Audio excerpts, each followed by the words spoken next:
Evening all. Hi. Hi. So slight technical difficulties there to delay me just a small amount, just catching up. Right. I assume I'm the last person here, so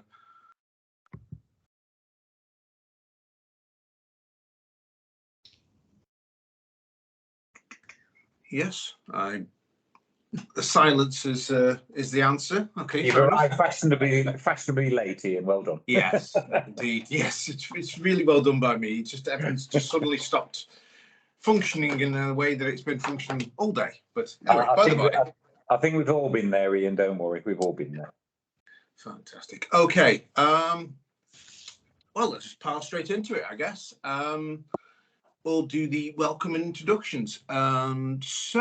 I'll go off first this time. I'm Ian Barnett. I'm a resident here, not too far from the Gallingale View monitor site.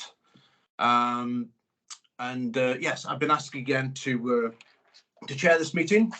Although we're a little flustered at the moment, I'm sure we'll settle straight back into it. And I'll be moving things along this evening. So I'll read up on my screen. I will have Henrik. Could you introduce yourself, please? Yeah, Henrik Adamchuk, Chair of Soldale Parish Council. And then I have Robert. Looking down my list of names. Robert Beckley Smith, Borough Councillor for Thistlebury. Thistlebury, fantastic. Okay, Simon Tagg.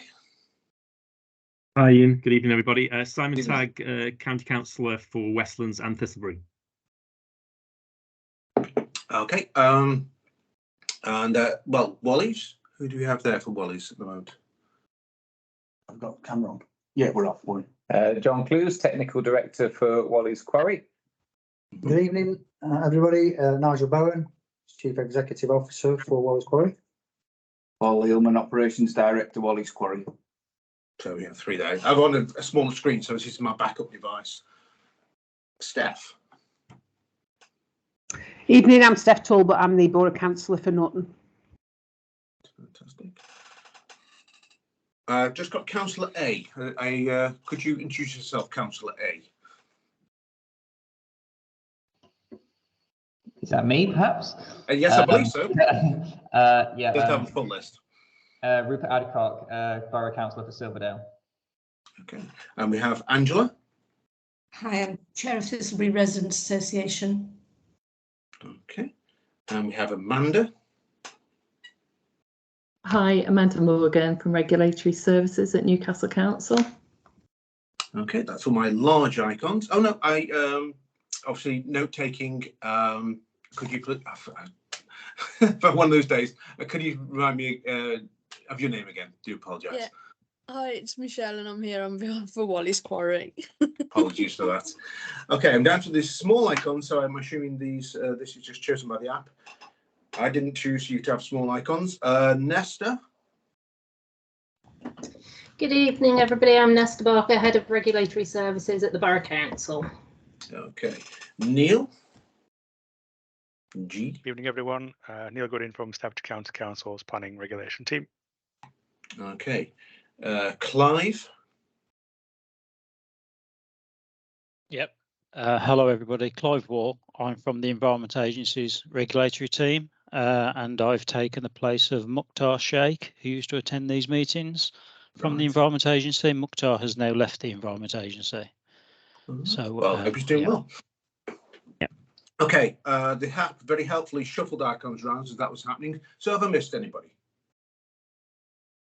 Only Andrew Hitchens, Ian, and I'm also from the Environment Agency. Ah, good. I didn't. You must have been shuffled when I wasn't looking. So, thank you for introducing yourself.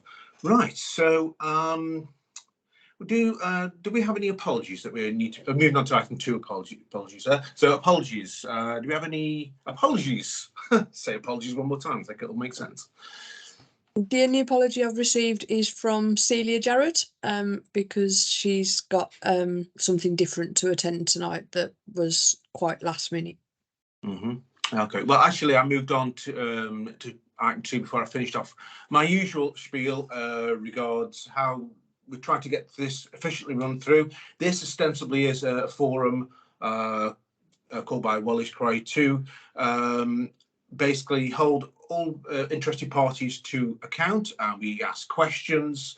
We want to keep those questions as brief as possible, so have a very short question and then get your answer, and then you maybe can follow up in that sort of tick-tock pattern. The one matter that I would basically we'll try it a slightly different way with Ian, sorry to interject, Ian. Simon, Sorry. just to help you out. Simon Tagg's got his hand up. I don't know if you've got a question, Simon. It was apologies, but are you coming to that next? I've got a couple of apologies to give. Yeah, I'll get back to apologies shortly. Okay, I just noted with my haste to move on that I hadn't did my normal setting the landscape in front of us. So yes, in a TikTok fashion of questions, keeping the questions very short and only questions. We generally, all the people who are going to be doing presentations, we're here to ask questions and hold them to account, and try to give it as much rigor and scientific knowledge as we basically can. So yes, I think that's, but I would say with matters arising, if there are multiple ones for the same party, if we can then have all those together and dealt with, and then move on to the next party. So say, for example, if there was 4 for Wally's, we deal with all those together. If there's 3 for Environment Agency, we deal with those together. Just to move on as quick as possible. And without further ado, I'll move back onto apologies. So Simon Tagg, you do have your hand up. Thank you, Ian. Yeah, I've got apologies from Derek Huckfield and also Steve Mickin, who's the rep from Poolfields area.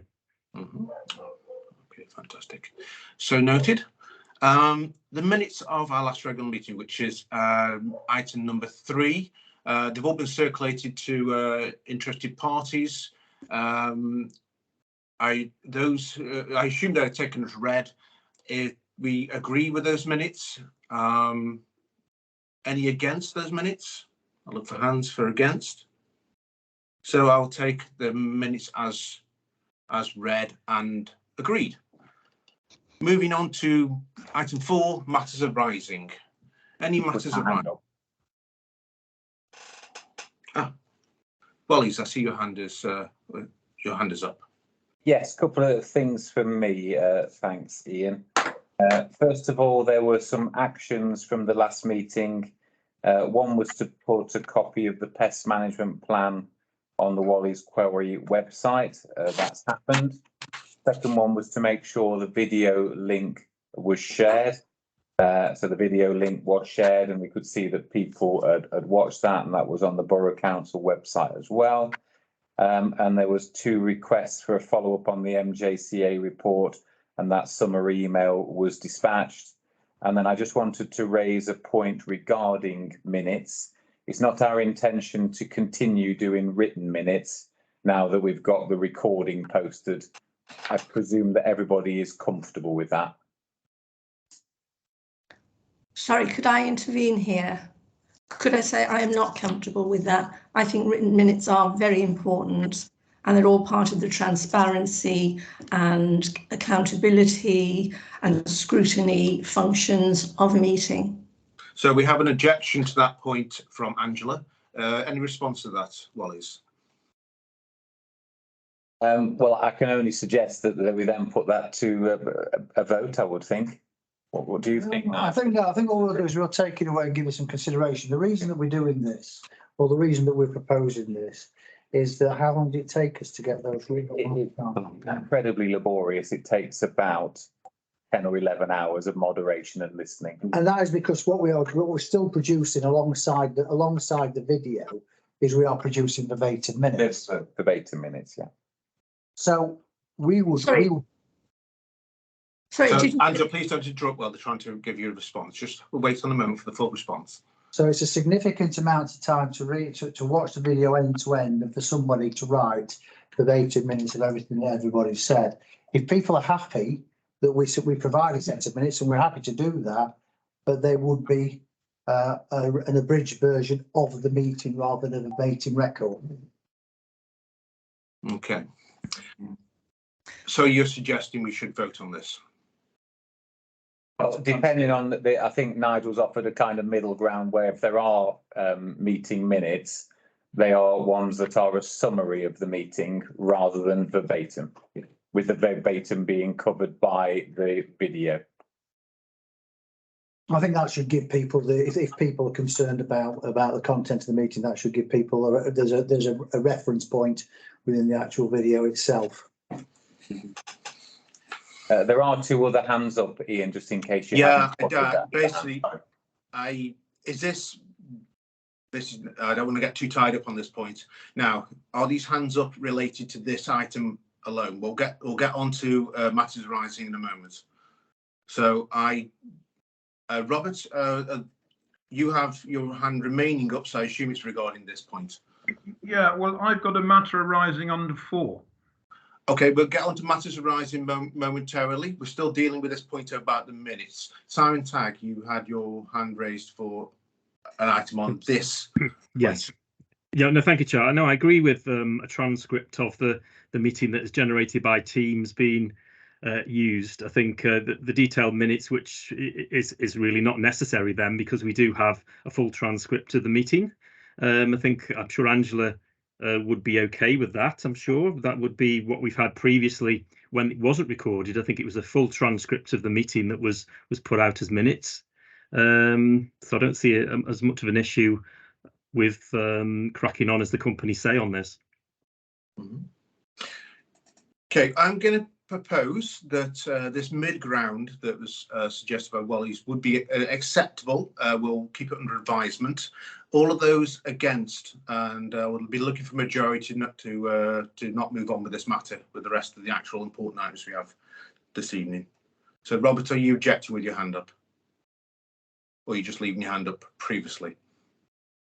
Okay, I see no objections at present. We'll keep this under advisement, but your proposal to have a midway point with the minutes is carried.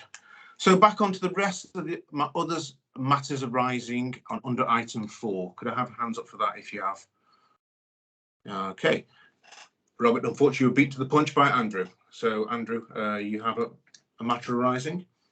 It was connected to actions from the last meeting, Ian, and I understand you asked last meeting for some monitoring reports. Yes, that the Environment Agency has done. My understanding is MUCTA provided those. So provided you've got those, I'll consider that one closed. I do have those, yes. So that item of it, I do have some responses which I'll handle in the correct manner for a more technical query over email. So I'm reviewing those at the moment. There's one point I want to bring up later, but thank you for that.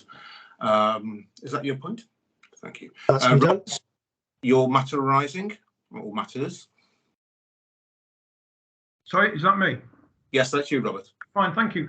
Yeah, it's just Thistleby Residents Association. I've emailed them on several occasions and I don't get a response.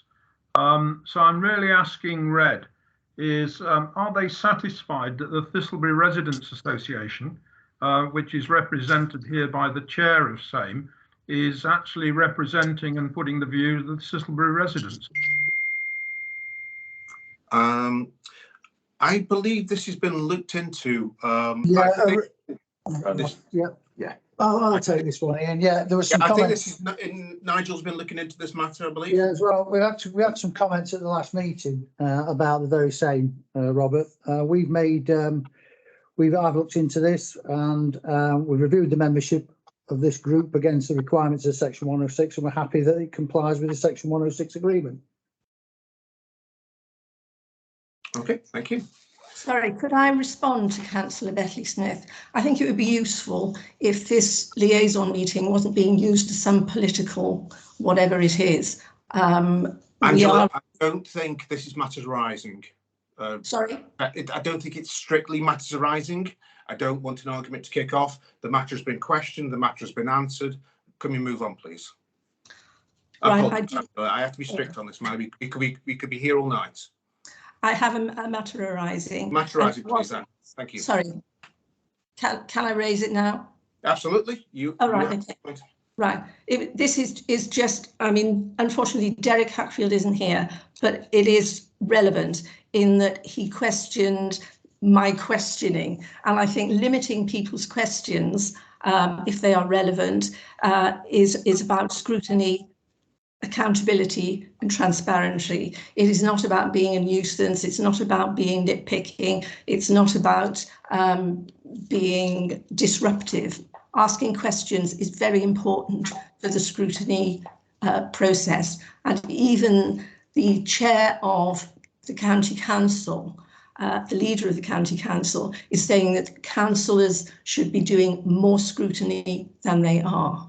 Is this matters arising, Angela? What matters on the last minutes is this addressing? It is matters arising under what Councillor Derek Hatfield said.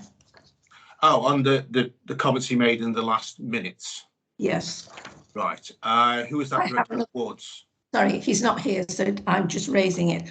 But under, I have a question for Wally's Quarry. There was a reference to a new off-site storage tank which discharges off-site. I'd like to know, what is being discharged and is this being monitored? I think just if I take that one, Angela, I think just to clarify, and happy if you see it different, the reference was to the modified and expanded surface water management system.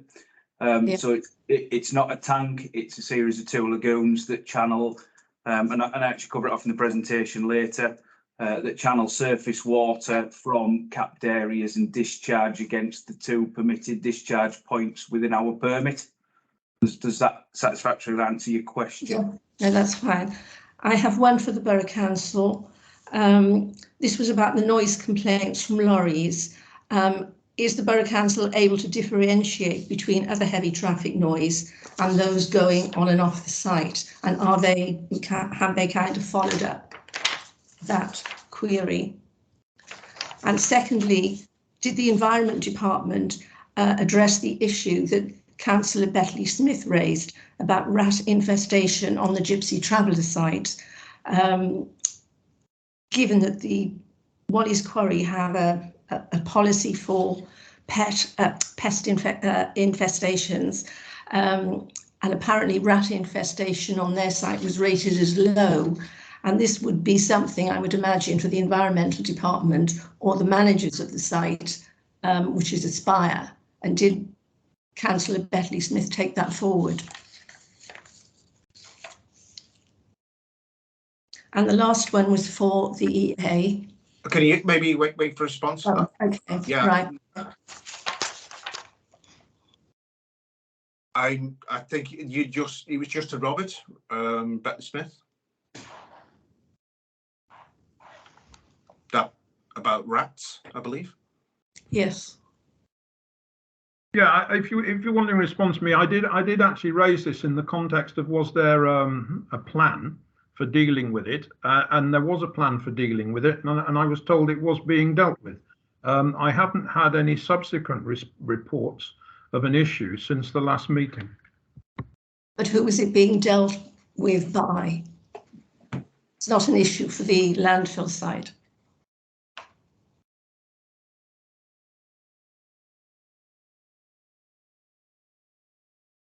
I don't. Robert, can you hear us? Yeah, I can hear you. The issue was that if there were pests, it was arising from the landfill site. And so this was raised in the context of the last meeting, when I asked if the plan and was it being dealt with, and I was assured it was. Now, since the last meeting, I haven't had any further complaints and issues raised. But did you raise it after the meeting? Well, no, because I raised it at the meeting. Yeah, but it's nothing to do with the landfill site, is it? It is to do with either Aspire or the Borough Council Environment Agency, Environment Department, who deal with infestations of pests.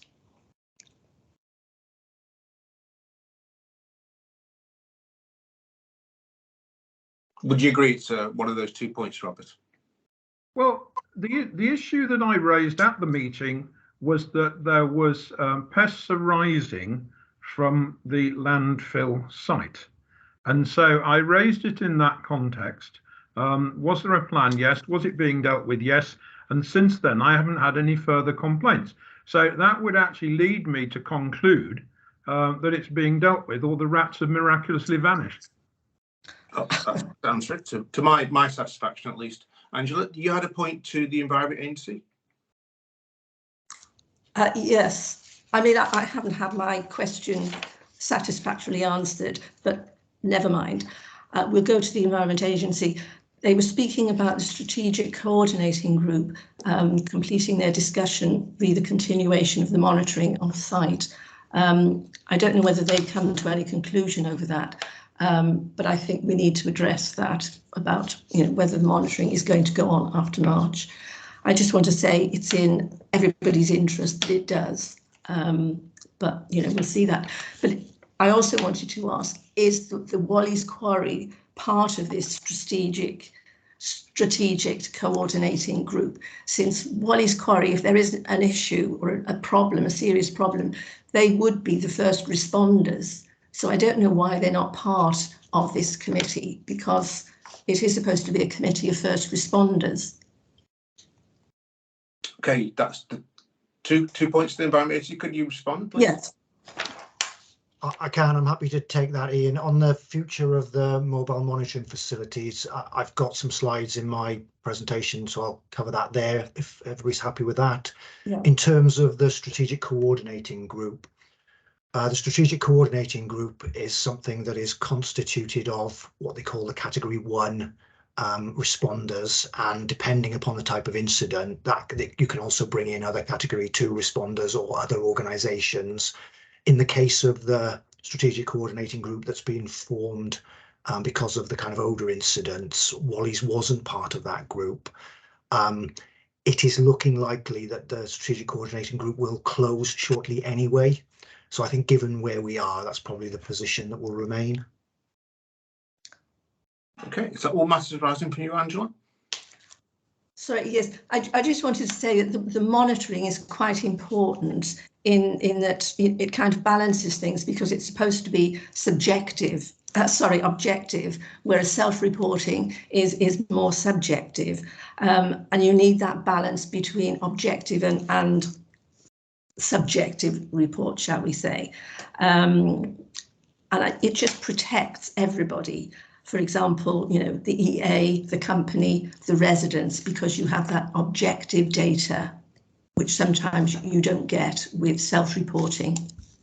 Sorry, that was a bit more like a statement than a question. Did you have a further question? Well, it is a question. Are they going to continue monitoring, because it is in people's interests that this carries on for a bit longer? I believe that's been answered, Angela. I believe that's been answered. We need to move on.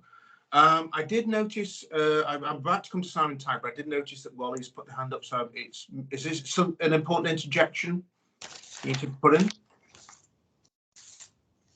I hope it's just a simple interjection. It was regarding the pest management plan, and to kind of between Robert and Angela, the pest management plan remains in place. Part of that pest management plan is about rodents. And it's not in response to any infestation. It's just a constant plan that's in place around the facility, and it continues to be the case. And I hope that gave both parties comfort. Thank you. Yes, thank you. I appreciate your patience, Simon. You have a matter arising.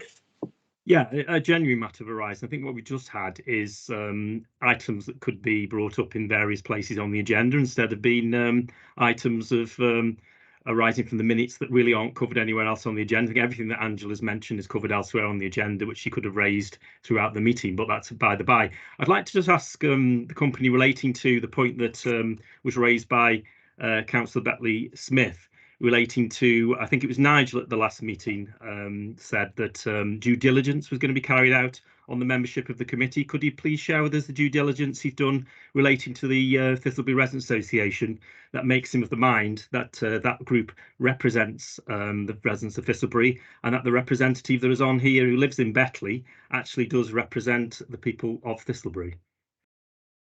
I'm sorry, Simon, I'm going to have to disappoint you at this point, because I'm not prepared to share with the group what that due diligence was. I think that we've answered the question previously. We're happy about the Section 106 agreement, and we're happy that the membership complies with it. I'm not going to be prepared to draw on any further. So what happened to transparency and openness in the committee? I think that I'm not going to get drawn into what appears to be some disagreeable discussions that are going on between a number of people on this group. Okay, we're going to move on now. I'm not going to recognise any other hands up for this item.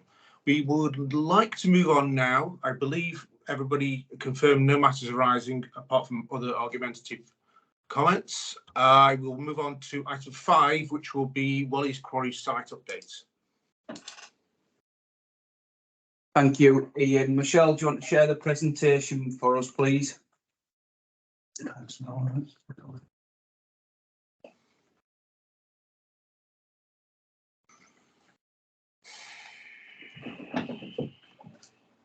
Thank you, much appreciated. If you can move on, we're all here in the Works Liaison Committee meeting update. Aerial view, which I'll come on to later, showing the main areas of site, but a relatively recent photograph of Wally's from the air, just to give some context to the presentation. Thank you, Michelle. The current site operations, access continues through the main site entrance along the southern access road, internal access road. Main focus of operations continues to be cell 4 in the southeast quadrant of the facility. Some operational activity is occurring along the southern flank to cell 4. During the period since the last meeting, the expansion of the temporary clear cap on the southeastern flank has commenced as waste reaches appropriate levels. Expansion of the gas infrastructure continues in line with the Landfill Gas Management Plan version 6, which is the current approved version, and the capping and phasing plan also approved with the agency. This has included the installation of 4 vertical wells since the last meeting, installed in the southeast flank. Thank you, Michelle. Horizontal wells continue to be installed into cell 4, again in line with the Landfill Gas Management Plan as the operational phase develops. Landfill gas capture is ongoing at approximately 300 cubic metres per hour. It's enough electricity to supply roughly 500 homes. An updated landfill gas management plan has been submitted to the agency for review in January 23. Currently, habitat management works are occurring in peripheral areas to the facility, generally to the south of the facility. Thank you, Michelle.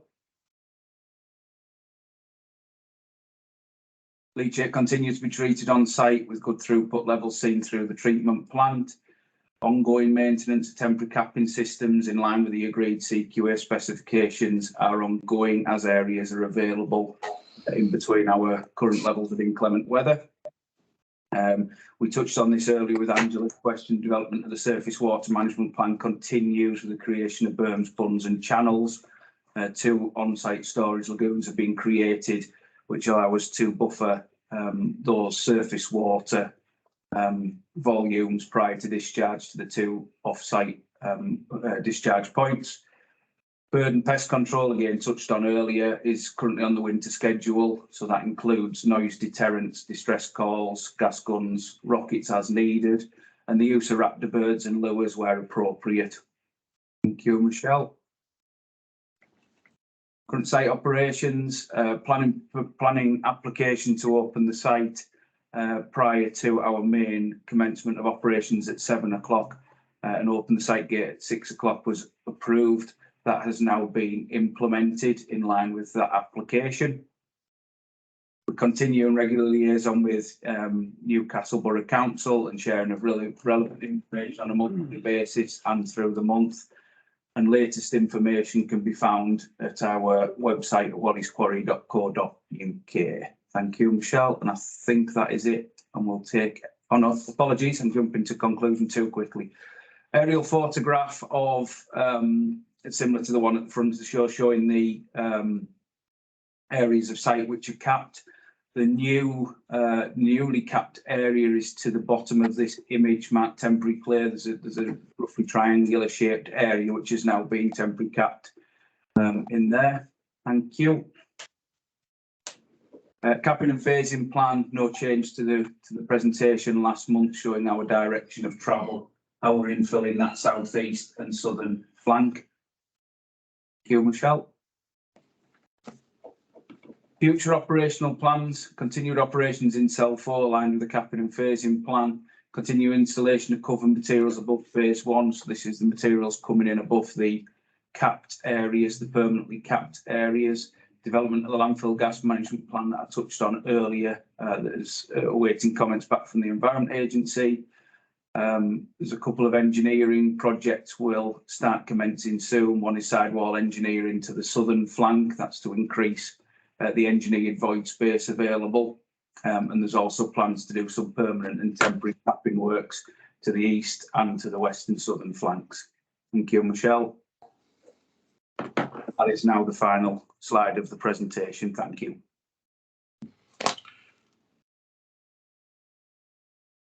And thank you. We have,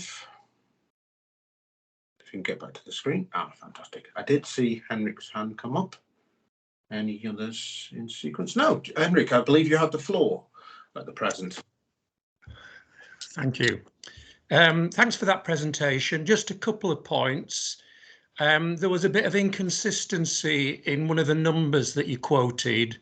On the presentation, it said there was enough gas produced from your process for 5,000 homes, yet you said it was 500 when you were talking it through.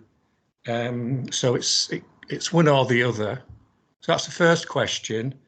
And the second is the date that your car park for the lorries is in operation. You just said it was. You just said that the planning permission had been activated, but you didn't actually say from which date. Is that your two questions, Henrik? Yes, that's right. Fine, thank you. Wallis, do you have a response to those Yeah, two? okay. Thank you, Henrik. Apologies, just for clarity. So the gas extraction is around 3,000 meters cubed per hour. And to confirm, there's enough electricity generated for 5,000 homes. So apologies if that caused any concern or misunderstanding. Fantastic. The next hand up. Yeah, apologies. The planning. I'll come back and confirm the absolute date later. I don't have that to hand, but it was in February. Fantastic. Okay. The next hand up I saw was Angela's. Angela, you have questions? Angela? Angela, can you hear me? Sorry. Yes, it's just about your forward gas management plan. Does that include any extra gas engines? Or is it too close to the end of the site's life? Within the landfill gas management plan, there are no details of additional gas engines as it stands. Okay, thank you. No additional questions, Angela? No, I mean, as long as what they have is adequate for the generation of the amount of gas that is happening. Okay. Yeah, if I could just answer that question or that statement at the end. Sure. Angela, yes, it is. There's a combination of engine and flare treatment of the gas, so there's enough capacity on site to manage the gas that's generated. Great, thank you. The next hand up I saw was Simon Taggs. Thank you, Chair. Just overall, I think credit where credit's due. I think that the problem is much reduced of odours coming off the site, and obviously complaints are down, and as we will hear later, and also the monitoring equipment is showing low readouts. Just a couple of questions on a point of just following on from what Angela said about the gas processing and the reduction in the concentration on the site. Is that due to the better processing of the gas, or the actual gas being less concentrated? That's the question. And then the second one is, now we know it's a landfill site, we know there are always going to be odours, but there seems to be odours around the entrance to the site more than on some other extremities of the site. Now, when we had the leachate used to be stored many years ago by the entrance, that used to create an odour by the entrance. But is there anything which the operator thinks they could do to sort of counter the odour at the entrance, which is a bit of perception issue as people go past seeing the site, where they don't see it on some of the other borders of the site since the odour has been reduced. So 2 questions there, please. Thank you, Simon. Wallis. Thank you, Simon. Can I just understand the nature of your first question on concentration and gas collection, Simon? I'm not sure I fully understood the question. Okay, is it down to the reduced concentrations of gas on the site, or is it because you are processing more gas? So the amount of gas processed, we monitor that against the landfill gas management plan, against the gas sim models for how much gas we anticipate to be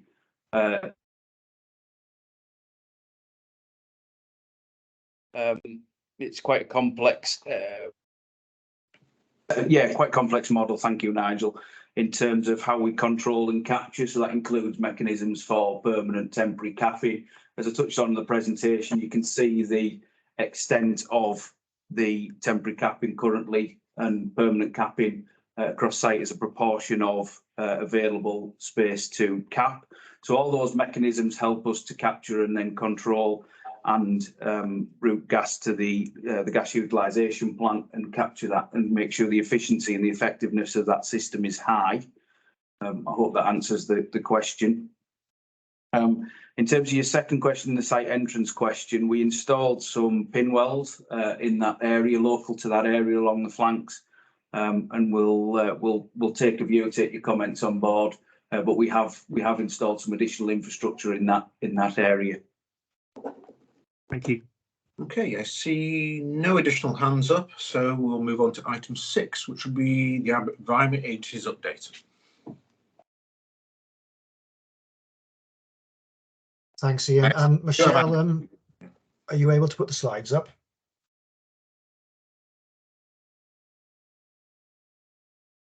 And just while the slides load, if I give a observation on the question Simon asked around the H2S that's being collected in the gas management system. So from an Environment Agency perspective, the reductions in concentration that have been seen isn't just a factor of dilution. Yes, there is more gas being collected, but the reductions have been significantly greater than that. So it is evidence of the actual source term reducing. As the source term is either being kind of used up effectively. So hopefully that helps as well, Simon, with your question. Thank you. Okay, if we move on to the slides.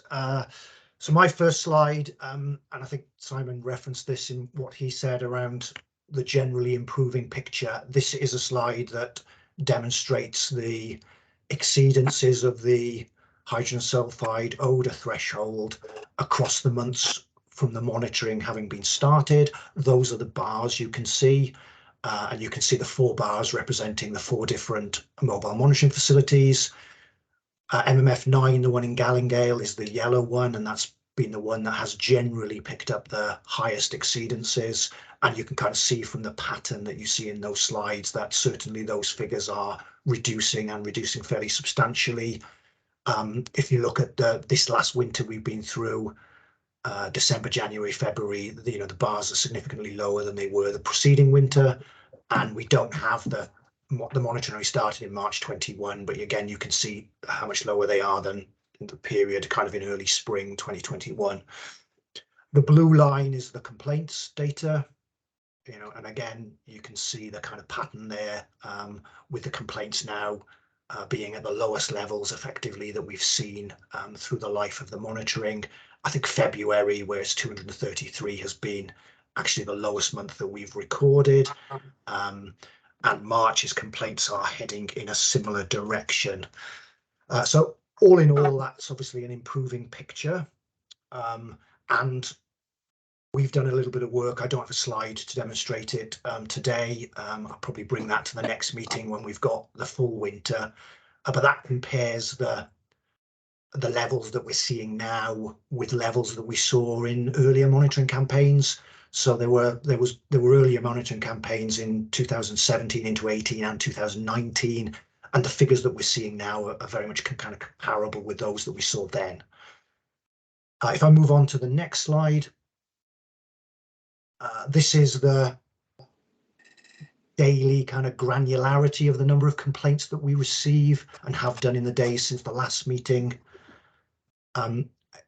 Despite the fact that there's the general improvement that I described on the last slide, you can see in this slide that there are still days where we get a significant number of complaints up in the 20s, as high as I think it's 56 on the one day. Those correlate very closely to particular atmospheric conditions now, and those are the conditions that we've talked about before of poor dispersion. So typically still days where the wind speed is below 5 meters per second, cold days typically below 0, and in particular days where you go from sort of sun to no cloud cover, and you get what are you get quite significant temperature changes.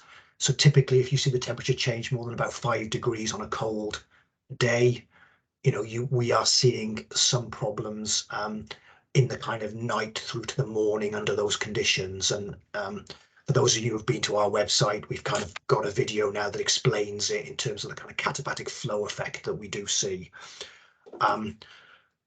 So you know, there's still work to do. There's still we haven't stopped our regulatory efforts. We still are talking to Wally's, and we're still expecting Wally's to continue with the efforts that they take on site to minimise the sources of fugitive emissions and therefore minimise the impact of any of these episodes when the weather conditions are unfavourable. And that's done in a number of ways. There are regular walks round with what they call FID instruments that will identify sources of fugitive emissions that then can kind of be acted upon and corrected on site. So if I move on to the next slide. Again, so we continue with our regulatory effort. This is a table that kind of shows the numbers of visits, and it isn't just visits and audits, it's also reviewing reports. And you know, you can see that those numbers have continued through the back end of 2022, and we continue with those in 2023. If I move on to the next slide, I think we said at our last meeting that we will see a reduction in the frequency of some of our visits, because a lot of those visits last year were very associated with agreeing the capping and phasing plan and agreeing and assessing the installation of all the infrastructure, which, you know, much of that was implemented last year, and now it's continuations and expansions of that rather than restarting that.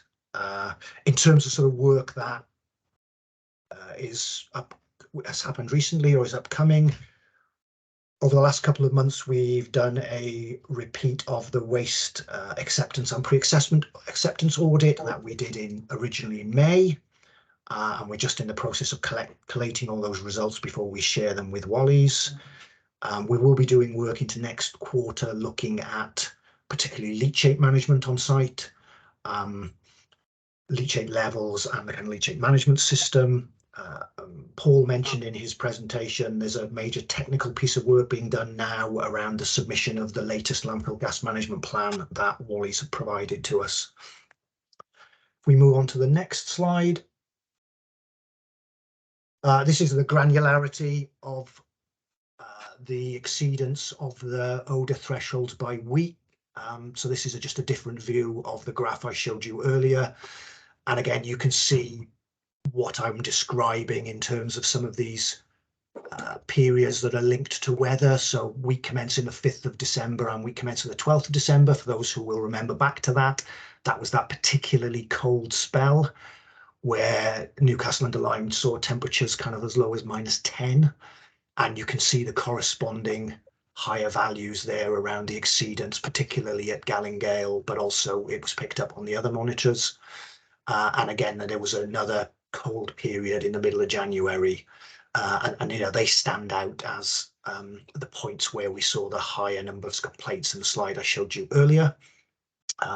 Probably the other thing to draw your attention to on this slide, because I'll go on to talk about it on the next slide, is if you look at the results from the fire station, MMF6, you can see there that pretty much every week it's 0. It very occasionally isn't 0, but when it isn't 0, you've already seen an impact at MMF9. And that leads me on to my next slide. And this picks up Angela's earlier question around the future of the mobile monitoring facilities. So we had a conversation across the strategic coordination group a couple of weeks ago, particularly listening to the views of the Borough Council and the UK Health Security Agency, who've got a lot of interest in the results, as well as ourselves and the community. And a conclusion that we came to, that I promised I would share with this meeting and take views of, was that yes, we should leave 3 of the mobile monitoring facilities out, and we should do that for the foreseeable future, subject to periodic reviews, but that the mobile monitoring facility 6 is effectively no longer serving a useful benefit. It either records nothing, or it will record something, but you've already seen a more significant impact at MMF9. And that isn't just the pattern of the last 3 months, that's the entire pattern of the monitoring that we've got spreading almost 2 years now. So we propose to take away that MMF6, leave the other 3 MMFs around the site, and as I said, we'll review that on a periodic basis. But certainly whilst results continue at the sort of levels they are, at the moment we see the continuing benefit from that, both to ourselves as the interested parties around kind of regulation and protection of health, but also because of the interest in the community and providing that kind of reassurance in the community that the figures are falling, have fallen, and we expect to continue to fall. Okay, if I move on to my next slide. Oh, sorry. And this is just to draw attention to the fact that we have recently, and if you get our weekly updates, you will know this, we've recently revamped our entire public facing presence. We've always sought to make information available on what we used to call our citizen space page. That's both our updates and our monitoring reports and the UK HSA monitoring reports and other reports of interest, such as the DEFRA Scientific Advisory Group report. We've always made them available, but Citizen Space, we've had a lot of feedback, isn't the most useful platform. You've got to scroll all the way down to the bottom to access anything. We're not able to structure it because of limitations. So we've uprated that to a new tool that we've got available, which now allows us to effectively structure the pages in a way in which we will make the information more easily accessible, and it's a lot more user friendly. And we've already had feedback to that effect, that people are finding stuff much easier to find, and it's a much more user friendly site. At the same time, we updated our frequently asked questions, and the other significant change was that we are now in a position that we can start making the compliance assessment reports that we do, which is the outcome of our regulatory assessments. We're now making them available on that site. They've always been available on the public register, but that was on request. We do receive a significant number of requests for them. So again, we're hoping this is something that is beneficial by now putting them up there, rather than people having to go through the process of asking us for them all the time. I'll move on to my last slide, which is just a reminder again of our Facebook page. And again, our Facebook and our Facebook group, which is the kind of channel that we've used to engage with the community. For those who are active in that space, they will again know that the number of questions that we've had is starting to dry up. We've answered 200 plus questions since we originally started it, but I think this month we've only got 4 to answer, and I think last month we only answered 3. So we are reviewing how regularly we do that, and whether or not actually that's come to a natural end, and whether or not that's something that we can effectively close, because the questions are no longer being asked, or do it in a different way. And maybe do it less frequently, or pick up questions on a more ad hoc basis if they're now going to be few and far between. And I'll stop there and take questions.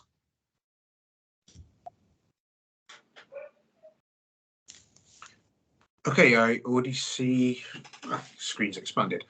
Right, I see a number of hands up. The first one I did see, in fact, was Councillor A. So again, names not my strength. So please. Councillor A here. Rupert. My Yes. question is, I know it might be difficult to give an answer on this, but one of the main things my residents are asking is for any kind of update on the investigations that are going on or underway into the site from the EA. And we just want to know that these are still ongoing. And can we confirm these are still ongoing and these will at some point reach a resolution? Because it's been a long time, I think 12 months since we've had an update on this. I can confirm they're still ongoing. Unfortunately, because of the sort of nature of investigations and not prejudicing any future outcomes, I can't actually say anything substantive more than that. Okay. Moving up my screen, I have Angela. Yes, could I just ask, which is monitor 6? Sorry, I probably moved over that too quickly, so my apologies. So mobile monitoring facility 6 is the one that's located at the fire station. Oh, right, okay. So it's the furthest from the site. Yeah. And again, I should probably have mentioned that when I talked about the rationale for removing it. So it's not just the fact that it hardly ever picks anything up now. It's also, if you look in more detail at the complaint pattern, you know, if you roll back 12 months, complaints from the site were far and wide, you know, and they could be over quite a large geographical spread. The great majority of our complaints now are very local. And that's the area that's covered by the other 3 mobile monitoring facilities that we propose to keep. Okay. The second question was about the numbers that were asterisked on the breaches table that you had. What do the asterisks stand for? So the asterisks denote reports that are effectively within the challenge process. So we operate under something called the Regulators Code, and inherent in the Regulators Code is that there's quite rightly an opportunity for a regulated site to question and challenge the conclusions of an officer in a car form. So as a matter of course, what we will do is we will not put anything on the public register until the operator of the site has an opportunity to go through that challenge process should they feel necessary. And that's a normal process that applies to all sites. Fine, that's fine. Okay, thank you. So on to Henrik, moving up my screen clockwise. Henrik, please. Yeah, Silverdale Parish extends practically to the fire station. And oddly enough, we had our last meeting last night. It was an extraordinary meeting because the previous one we had to cancel owing to bad weather. And I'm sure had I put this to the meeting, they would have raised strong objections. But what I will do is I will talk to my neighbours. I have, where I live, I have 4 households on various sides of me, and I'll ask them if they are content, and if necessary, we'll ask a few more people. I think down Silverdale Road, you've got, I think it's around 180 households from the crossroads towards the fire station. So I can't be sure because I haven't discussed it with my colleagues, but I'm pretty sure we'd object to that proposal. But can I just ask at this stage, have you notified the fire service and have you notified the Fire Brigades Union who occupy that building? Thank you, Henrik. I am not 100% sure on the second question, whether at this stage we've notified the fire station of our plans to remove. And I wouldn't actually understand the context of it, Henrik, to be perfectly honest, in terms of why we would contact the union. We would have a conversation with the fire brigade, who have been kind enough to let us use their premises, and the power and other facilities that the mobile monitoring facility needs. It wouldn't occur to me to consult with the union, and I'm not sure under what guise I would be consulting them. So if you want to expand on that for me outside of this, I'd be interested. I think on the first question and the first comment, please do consult, and part of my reason for coming here is to consult with yourselves and get representation. I think what I'd ask though is, I think if a representation is going to be made for us to keep the facility, I'd like to understand, based upon what I've just shared with you, the fact that it never records anything or hardly ever records anything, what the perceived benefit would be to justify the cost of that expenditure. Because effectively I'm removing it because it's no longer adding value to the science or to the study of what is happening around the site, rather than it being there because people want it there. Okay, Henrik, could you deal with these emails outside of this forum? Yeah, can I just make one statement? I think the configuration of having the 4 stations at opposite ends of the pole across the site is a good way of having a regular monitoring situation, and they do capture quite different situations given the different weather and wind conditions. So that's why we'd be reluctant to drop it. But there were representations from the fire station, certainly in 2021 and 2020, concerning odours, and my understanding was one of the reasons why it was selected as a location was because it was affecting workers on that site. I might be wrong, but that was certainly my understanding. But I'll certainly do a little bit of historical investigation, and I'll come back to you in an email. Thank you. Thank you, Henrik. Simon, you were next on my site. Thank you, Chair. Yeah, just to carry on Henrik's point there, I think the fire station site was the last one to have, I believe, a monitoring station added. It was the 4th out of the 4.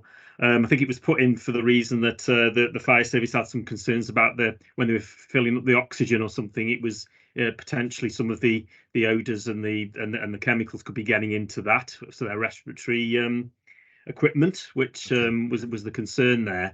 I think we've had 4 of these now for a long time because we've needed them.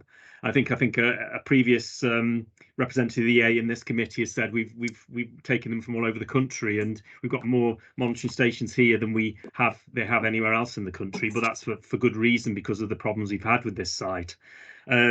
Reduction from 4 to 3, I think, will go down badly in the community. I think also you'd need to do more consultation around it, I think, before you consider doing that. I believe you're bringing it here first to hear what we've got to say, but I think in the wider community, it would be good to get their views. I understand if it's continually doing zeros, then there may be a case for a change. But my second point on top of that is to do with public engagement, and a couple of slides which you put on at the end about public engagement. And I think I'd welcome all of that, but say I have had requests from residents in my area, in the Thistleby area, and also from in the Silverdale area, that have contacted me as well about possibilities of an engagement session or a meeting, because the EA haven't organised one of those for, I believe it's over a year now, isn't it, if not longer.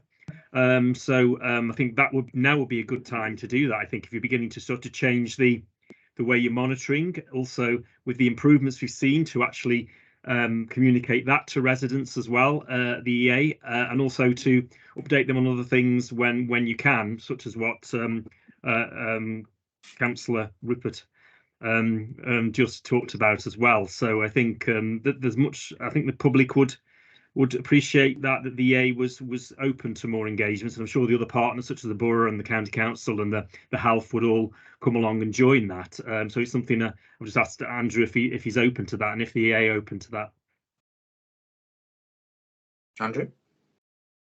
Yes, if I come back on that, I think, and I know that we've discussed this in previous meetings, the agency's preference has always been to hold kind of multi-agency events. So I think, you know, we're talking to partners about, now that we've been through the winter and we're into the spring, whether actually now is the right time. As of yet, there is nothing agreed, but I certainly take the point you're making, Simon, that, you know, there is an appetite for that meeting and we get the same representation. So yeah, I think that's understood. Thank you. And just on the point, sorry, on the consultation relating to removing one of the monitoring stations. I know I completely agree with Hendrik, and obviously as Silverdale Parish area particularly, and that end of the you know, that has been an area where we have had many complaints in the past, and many distressful complaints from people. So they will see, unless this is communicated properly and they're asked their view and taken into consideration, they will see this as perhaps the EA backing out of something which they have been committed to, which could go down very bad in the community if it isn't handled properly. That's just my comment on that. Thank you, Andrew. Thank you, Andrew. Do you want me to come back on that, Ian? I think yeah, the agency's never committed to having the monitoring out beyond this March. You know, I think I am making commitments now to extend that. I think, as I'll repeat the comment I made to Henrik, you know, I put up 3 months of the data, which showed that MMF6 was not recording anything and adding no real value. I can put more data up that again demonstrates that point. So I would need to hear something from that consultation that is different to people who aren't going to like it being removed. You know, because them not liking it being removed isn't a reason for us to continue spending public money on something that is no longer adding value to the situation. Appreciate that, Andrew. I appreciate that point. Thank you, Andrew. Thank you. We need to be moving on at a pace now. We're moving a little long this evening. Sorry, no, Angela, my hand's raised. My hand's raised. I'm aware. I've not got to you yet, Angela. Arnold, Rupert, sorry. If you can just keep your powder dry for a second. I believe Warriors had their hand up prior. Thank you, Ian. Andrew, just a point of clarity on the permit breaches slide within your slide pack. My recollection is that the numbers are very similar, but we've had breaches rescinded. We had the 2 recent CCS1 permit breaches rescinded from last January. And I just want to make sure that slide is representative of that updated position, having had those CCS1s rescinded. I believe it is, Paul. However, what I'll do is I'll undertake to double check that. And if there is a change, then I'll get the slide updated for the pack. Because I think you put this pack on the website, do you? We do share it, and thank you for your response. Appreciated. Yeah, thank you. Next hand up I saw was Rupert. Councillor Rupert. Your mic is still on mute. Thank you. Firstly, I just want to back up Councillor Tagg's point about there being a meeting with residents. And I know that a lot of residents I represent are not particularly digitally active, and therefore you're seeing a drop off in questions on your online things, possibly because those residents who are digitally active and part of that scene have asked all the questions they can. But I would certainly say that a more in-person meeting where we can update on the situation would be very welcome with a lot of my residents who aren't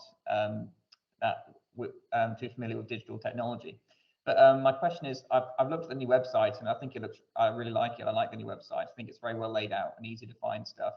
There's a big section about explaining different bans and permit compliance. Should there be any further permit breaches, would they be published on there? Would they be communicated in any way? Yes, is the simple answer. So I think our expectation is that permit non-compliance, obviously once we've been through the challenge period, is kind of newsworthy, is of relevance to the community. It is public information. Good to know. Thank you. Thank you. I think the last hand up in this section was Angela. Angela. Sorry, yes. Just to say, I mean, it isn't only the EA that are doing monitoring and collecting data, it's also the Borough Council. And I want to know what they're doing about their Jerome handheld monitors, you know, what they're producing, and are they going to be continued? This may be handled another section, but we could certainly, since you've asked the question, deal with it now. Thanks, Ian. HO, yeah, the Nesta? hydrogen sulfide monitors, known as a Jerome, we will continue to use those. They're regularly calibrated, they're available. Fantastic. That was Thank distinct and to the point. Thank you very much. I believe that finishes all the items in this section. I don't see any other hands up. So we'll move on to item 7, which is Newcastle under Lyme EHO update. Thank you. Michelle, do you have a PowerPoint presentation? Who did you send that to? Paul. Oh, no, I don't have it then. Sorry. If you can bear with me, I'm just going to take my camera off and I will share.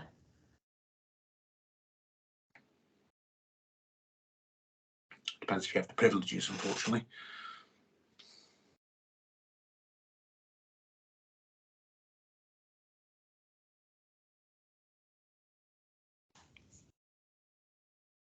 We may.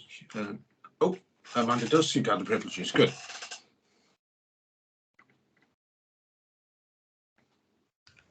Okay, just bear with me. So is that shared properly?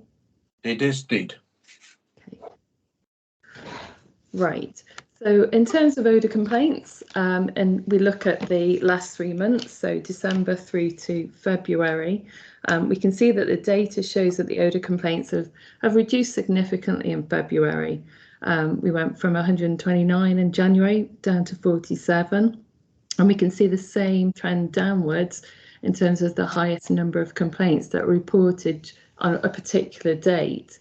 So in February, can I just interrupt? Amanda, I don't think you've got the PowerPoint up. You've got a Word version up. Sorry. Sorry, bear with me.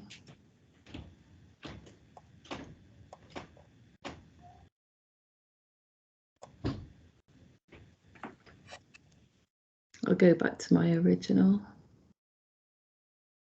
We've just sent it over to Michelle, so Michelle should be able to share it if all else fails, Amanda. Okay. It's only be a couple of minutes going through.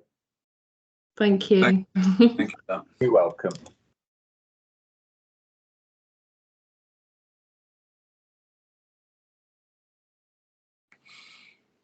We could, if that's going to take a minute or so, I'll give you a few moments, but I do what I quite feel urgent to move on. Right. So, perfect. Thank you. Okay, so next slide, Michelle, please.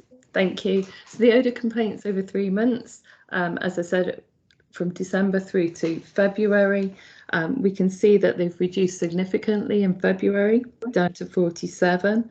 And we're seeing the same trend when we look at the number of complaints that are reported on a daily basis. So if you look at December, the maximum number that we had was 13 on the 7th. Went to 22 in January and then down to 9 in February. Next slide, please. So we look at the 3-year trend. We've taken each month in turn and looked at the data over the last 3 years. We can see again a substantial reduction in the number of the odour complaints year on year. And if I take February as an example, we've got over 3,000 odour complaints that were reported to Newcastle Council in 2021, reduced down again to 141 in 2022, and then to 47 in the last month.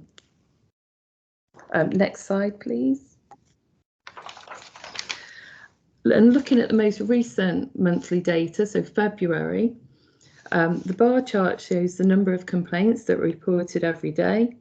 And you can see that there's a slight upturn on the 5th and 6th and 7th. And the EA also reported the same increase in complaints. on the 5th and the 7th. I think in their case, they had 28 that was on the 5th, and on the 7th, they had 32 complaints. So we're trending very similar to the EA. Wally's did notify in advance of some works to the gas wells. So there was an installation that started on the 20th, week commencing the 20th of February. And I've indicated that with the arrow on the bar chart. You can see there that actually the complaints are either reduced to 0 during that period of time or slight increase to 1. So we've seen a real flattening off of those complaints during this period when actually there was a potential risk of fugitive emissions if any of their control measures had failed. So we're really pleased to see that that work was completed without resulting in an increase in complaints. Next slide. Always pick up on any other complaints that have been reported, and we'll continue to do that and track those at the liaison meeting. I think you can remember in December I was talking about the dust, noise, seagulls complaints that have come in. They're all very relatively low numbers. And you can see again in January and February. February we had no complaints that were non-odour related. So I think that goes back to Angela's original question about pest control or pest complaints. And you can see that we've not received any. Next slide, please. The abatement notice. So this is a snapshot really of the legal timeline of abatement notice. So we served it back on the 13th of August 2021. We went through a process of mediation, and the abatement notice then had its sort of 5-month timeline restarted again. And for information, that ended on the 5th of March. So on midnight, the 5th of March, that time period stopped. So the abatement notice stands, and it does require Wally's Quarry to abate the smell nuisance and prohibit its reoccurrence. So going forward, we will continue to work with Wally's. We meet them regularly. Obviously our officers will investigate complaints. They're particularly looking at peaks of complaints or a trend where we saw that upward trend in complaints. And also whether there's any predicted weather. So Andrew explained that weather conditions that are likely to basically cause low dispersion. So there's a potential risk of those complaints. And that's exactly what our officers are doing. I hope that was helpful. And is there any questions?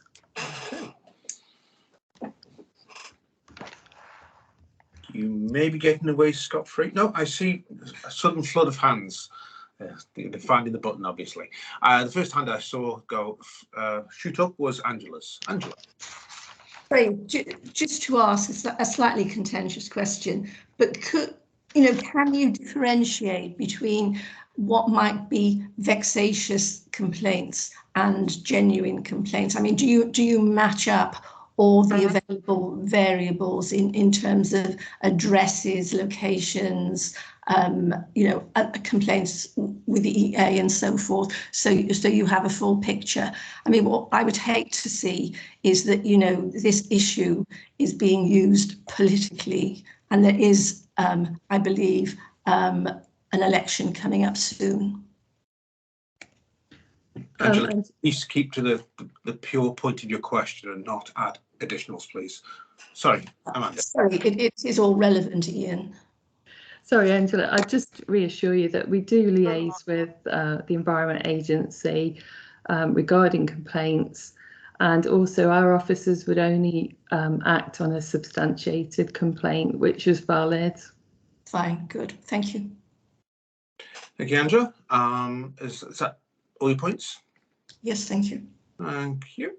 Okay, the next hand I saw up would be Sam Tags. Hi, thank you. Just to respond to Angela there, I think if you were to look through the data over a long period, Angie, you will see that it collates pretty closely between spikes in the monitoring equipment and the number of reports. So I think this claim that it's political or people are reporting when it's not an issue which is worth reporting, isn't really valid. And I would say you should look at the data more. And I think on that point, the point I was going to raise, Chair, is about the monthly cabinet reports which we have to the cabinet are published online. There's a dedicated part of the website, as I pointed out in the December meeting, which has got all this information on there, ploughing back over many months, many years now, since this incident started.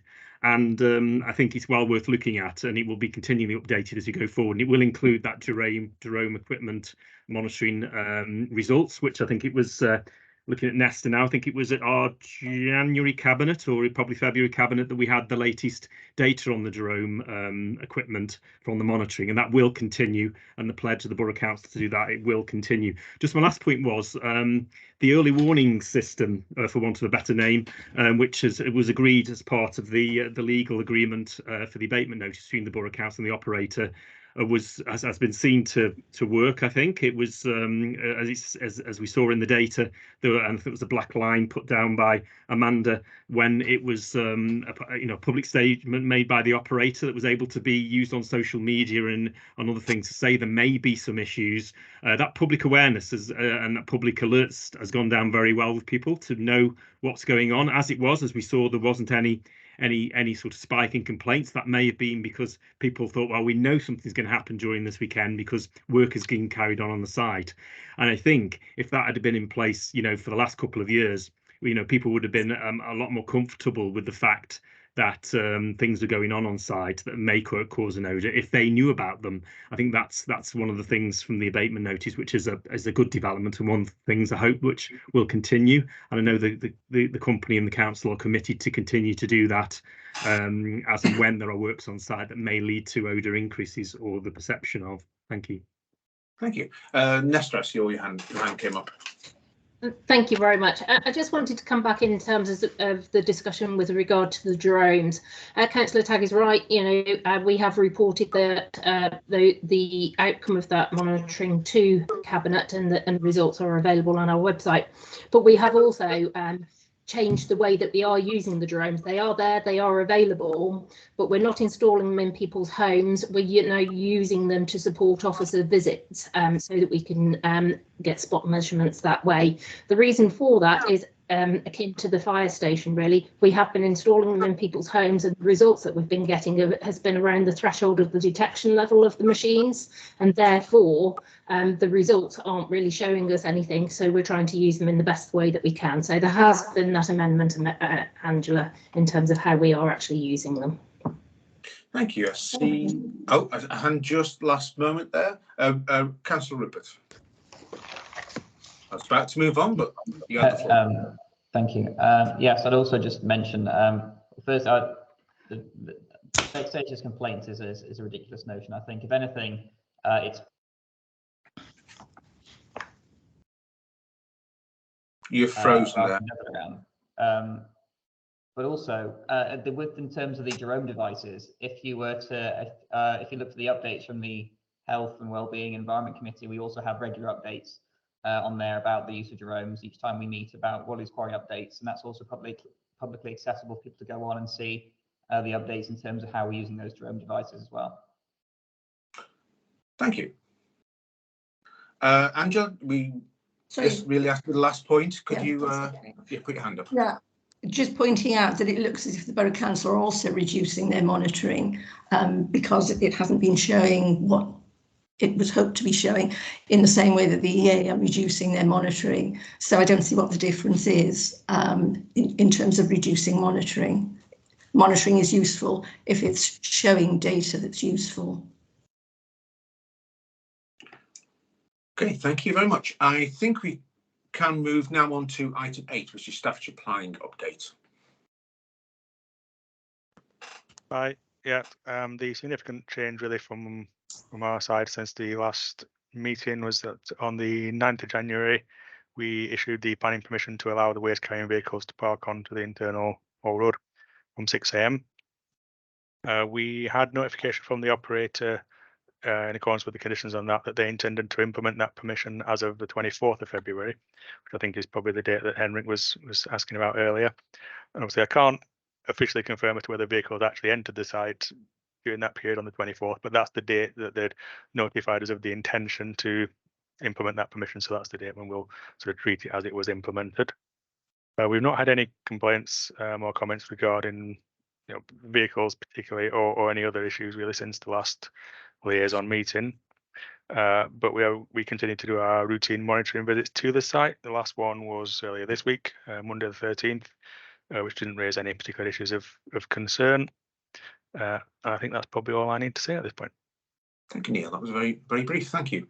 We do have hands up. The first one that I saw was Angela's. Sorry, could I ask about the pothole outside the entrance to the site? Could that, I mean, it's been on the agenda now for several years, as you know. Could it be repaired? Yes. I think my answer would have to be the same as it's been for several years as well, which is I'm informed by my colleagues in the highways teams that it's there on their list of works to be undertaken, but as far as I'm aware, they have no date as to when it will be carried out according to the priorities they have around the county. Mm-hmm. Okay. Thank you. Simon, your hand was up. Thanks, Chair. Yes, on that one, the County Council have just received £4.5 million from the government for extra potholes. So hope springs eternal that will get to the top of the list and be repaired. Obviously, as it's actually on the border between myself and Councillor Hookfield's division, so we'll try and get some work done on there when funding allows. Hopefully, now we've had the money from the government that will be forthcoming. Just on the lorries, obviously, thank you for your report back, Neil, on that. It's just interesting to hear from the operator how they feel now that permission is in place. That they intend to use it, yeah, that was the point to just like put to the operator on that. Thanks. Okay, thank you. Sorry, I was going to come back. Do you want I didn't see a hand. Come back? Yeah, so feel free. No, sorry, Simon asked the question of us in terms of how we feel. I think it's a good tool to allow us to open the gate as and when necessary. In terms of enacting, thank you, Neil, for confirmation of the date. You've saved me going and just double checking, so appreciate that. I think there was some vehicles attended site during that time. There wasn't too many, but yes, it's a good tool and we're happy to have it available as and when we need it. Okay, I don't see any more hands up. We can safely move on to item number 9, which is Newcastle under Lyme planning update. Do we have anybody to speak for that item, if there's anything in this item? No? Okay, and we'll then move on to item 10, which is local councillors, residents and representatives. But I will put a note of caution here. We are running long on time, so we do not want to retread any of the items extensively covered in item 4, matters arising. So as I am a resident, not acting as chair, but I do have a few items I'd like to bring up in this section to kick things off.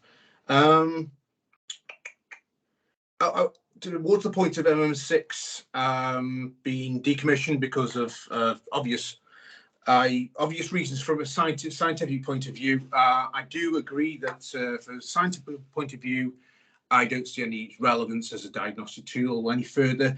But I also agree with the point that I think more consultation would be required when you move on to that stage. I know it's an early announcement here, but the local residents would like to be properly involved in the decision, obviously.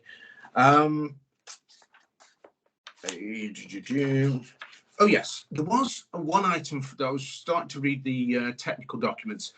I was a bit surprised to see that the actual landfill gas engine, this is to Wally's, landfill gas engine numbers is not limited by the amount of gas that's being produced. It's actually limited by the available, the power grid and the actual capacity of the power grid. Is that still a case? Because obviously this report was end of 21. So is that still the case? And is that just an ongoing, that is just situation? There's nothing that can be done about it. So that's unfortunately, Ian, that continues to be the case. And incidentally, there was a recent inquiry made about what the future position would be with potentially higher grid availability. And it will next be reviewed by the power company in 2028. Oh, right. So it's good to know there's no power crisis or high energy. to anything like that, Ian. Okay, good. I have additional things. I'll try to keep this brief because I say we are running long. When obviously about the clay capping, is that the standard thickness of temporary clay capping? In terms of 300 mils, it's what we proposed. They do vary over time, but it's certainly through the checks and balances through the CQA process to engineer and the FID surveys that were referenced before. We have no reason to query that thickness and are comfortable with that thickness. Still the same topic about capping. How close, you may need to email me on this later, how close in meters are we to the max height planned for the dome? The short answer is it depends whereabouts on site, Ian. So I understand, yeah. when we reach pre-settlement levels, and that's where we progress with permanent capping. So the areas that have been permanent capped reached level were permanent capped and are currently compacting under their own weight of waste. If that answers your question, if you want more detail, I'm happy to contact you outside of this meeting. And sure, I think an email might go back. You did mention about final capping there. I know you're obviously not going to get pinned down on a date, although I've given up asking that. But when you do come to a point when all basically, as we're moving around the site, filling as required and getting up to the final height, would you give this liaison committee the warning prior to actual final capping so we can we're informed ahead of time? Yeah, of course. I can share those updates as we go through these meetings by all means. Fantastic. Just the EA presentation. I couldn't read a bit of the detail on there. If that could be emailed over on a PDF, that'd be fantastic. And that's me all over with residents' comments. Ian, the presentation I believe is included in the upload to the website. Oh, right. I'll get it there then. Right. Ian, can I just pick up on one quick thing before we go too far away from it? The planning update. It wasn't that there wasn't a planning update. I think Rachel Killeen Nesta, who was down to that's who I had, was unavailable. I thought sometimes we have people that get notes passed to them and they deliver it for us. So we'll have to just hold their over until a feature. Okay. Right. I believe Simon Tagg has his hand up. Yes, thank you, Chair. Hi. When Steve Meakin gave me his apologies, he asked me to raise a question he would have raised under this part of the agenda. And it is, at the last meeting, a question was asked regarding a JCB contract that whoever raised the question claimed it had been lost by the company, no longer had the contract. And the reply from Wally is that they had never had a contract with JCB. He's asking me to ask the company again whether to confirm that is the case, that they have never had a contract with JCB. That is the case. There's never been a contract with Wally's Quarry and JCB. Okay, is that it? Is that all your points, Sam? Fantastic. Thank you. Thank you. I see Angela, you have your hand up. Sorry, it's gone out of my head. Well, before we... It might come back. Okay, well, if it comes back in any other business, I'll let you do it then. Thanks. I don't see any other hands up, so I will move on to the aforementioned any other business.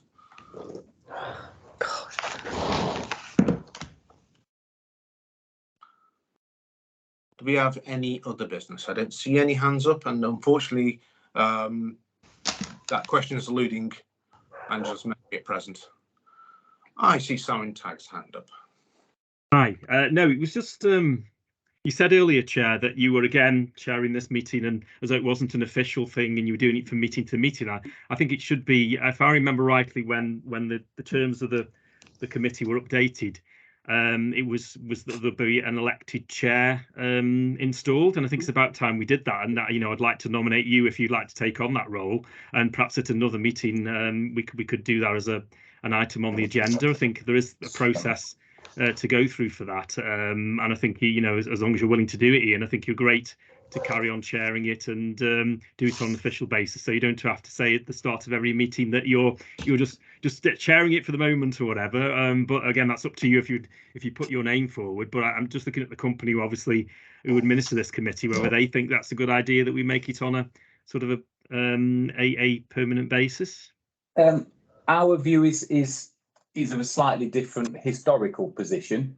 And I think Ian is being rather modest, because if we go back through the meeting minutes, Ian, you were elected. Yeah. Now, it might have been not the most celebration moment in your life to remember it. I missed my ticket parade for sure. If you're seeking a second coronation, that's fine. But you've already had a first one. Right, okay. Well, I'm more than happy then for Ian to be more assertive at the beginning of the meeting to say he is the chair. Then that's great. Okay. Thank you, Simon. If you want to detail your vows in front of everybody, Ian, that's fine. Yes. Thank you. I believe, Angela, you've remembered your question. Yes, sorry, I have. I just wanted to know if the Borough Council planning or enforcement officers are monitoring what Persimmon are doing, because they've now worked up to the area that is adjacent to the landfill boundary. There's a lot of earth movement and digging going on, and I want to know, if that is being closely kind of observed, if you like, to make sure that there's no breaching of cells or whatever could happen with diggers. Well, I don't think that's likely. However, it is Wally's adjacent boundary, and with the proximity involved, I think obviously I'll allow the question. Is there any particular observations made of Persimmon's work very close to Wally's southeast boundary? Yeah. Do you want me to answer that, Ian? Yeah, I think what we can do is we can take that. I'm not aware of any issues. Of course, it is monitored, obviously, by the planning staff and department who aren't here today. But I'm sure we can get a note out to Wally's to distribute on that, just to reassure Angela on that issue. Thank you. And I think, Ian, if I can, the only thing I'd add is the works outside of the boundary of Wally's Quarry. Yeah. There's also a perimeter gap between the perimeter fence and the engineering within site. So we would be aware if there was any risk, and our opinion at the moment is there's no risk. I'm very glad you made that point, because obviously we don't want to make any assertions that there are any impingement upon various liners and such, obviously. Okay, I think, is that another hand up, Angela? Was that an old hand? Sorry, no, it should come down. Fantastic. Okay, I think that's all the items of any other business. I will move on. Wally, so you have something, any other business, or are you already anticipating next item? I was, Ian. I always ask the dull question of the date for next meeting, don't I? Yes, which is the next item of the business. So next meeting. It's what about Thursday, either Thursday the 15th of June or Thursday the 22nd of June, depending on people's thoughts. And I know Henrik's mentioned before that they sometimes clash with parish council meetings, Henrik.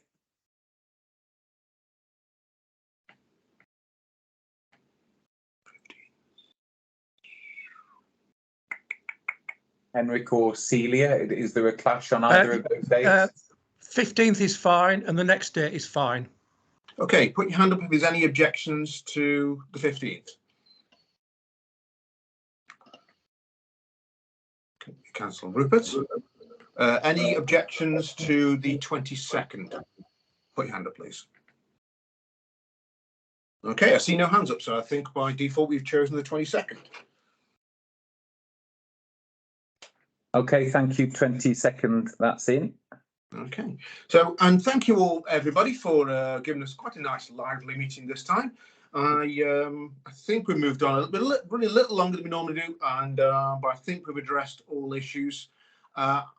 Any technical inquiries, obviously, cover those by email, and we'll catch up. Hopefully, they will be passed around. But everybody, thank you for all your time, and We will meet on the 22nd of June at 5:30. I assume that's the standard time, and we'll pick up any matters arising in between and possibly more. Okay, thank you. Thank you. Thank you, Thank Chair. Thank you, Ian. Bye. Bye-bye. Thanks. Thank you. Bye bye. Bye.